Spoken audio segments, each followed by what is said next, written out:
ভারত থেকে ধেয়ে আসছে বন্যার পানি, ডুবে যেতে পারে বাংলাদেশের 4 জেলা। আগামী 24 ঘন্টার মধ্যে ময়মনসিংহ বিভাগের শেরপুর ও নেত্রকোনা জেলা এবং সিলেট বিভাগের সুনামগঞ্জ ও সিলেট জেলায় বন্যার শঙ্কা রয়েছে। ভারতের মেঘালয় ও আসামে টানা ভারী বর্ষণের পানি উজান থেকে নেমে আসছে। পাশাপাশি শেরপুরে গত 4 দিনে থেমে থেমে বৃষ্টিপাতের কারণে জেলার নদ নদীর পানি দ্রুত বাড়ছে। এরই মধ্যে চোল্লাখালী নদীর পানি বিপদসীমা অতিক্রম করেছে। 20 মে বেসরকারি আবহাওয়া বিষয়ক ওয়েবসাইট আবহাওয়া.com এর প্রধান আবহাওয়াবিদ মোস্তফা কামাল পলাশ এ তথ্য নিশ্চিত করেছেন। তিনি বলেন, 24 ঘন্টার মধ্যে ময়মনসিংহ বিভাগের শেরপুর ও নেত্রকোনা জেলা এবং সিলেট বিভাগের সুনামগঞ্জ ও সিলেট জেলার বিভিন্ন নদীতে পাহাড়ি ঢল শুরুর আশঙ্কা রয়েছে।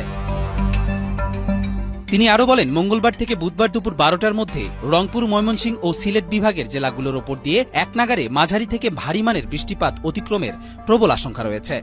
এদিকে শেরপুর পানি উন্নয়ন বোর্ডের তথ্য অনুযায়ী আজ সকাল 10টায় চেল্লাখালী নদীর পানি বিপদসীমার 106 সেন্টিমিটার উপর দিয়ে প্রবাহিত হচ্ছে। গতরাত 10টা পর্যন্ত ছিল 39 সেন্টিমিটারের ওপর। ওয়ালটন টেলিভিশন মাত্র 25,490 টাকায় পাচ্ছেন গুগল টিভি। মঙ্গলবার ভোর থেকে মুষলধারে বৃষ্টি ও উজানে অতিরিক্ত বর্ষণের কারণে আবারও পানি বৃদ্ধি পেয়েছে বলে জানিয়েছে পাউবো। কবির চৌধুরী, জয়, মাই টিভি।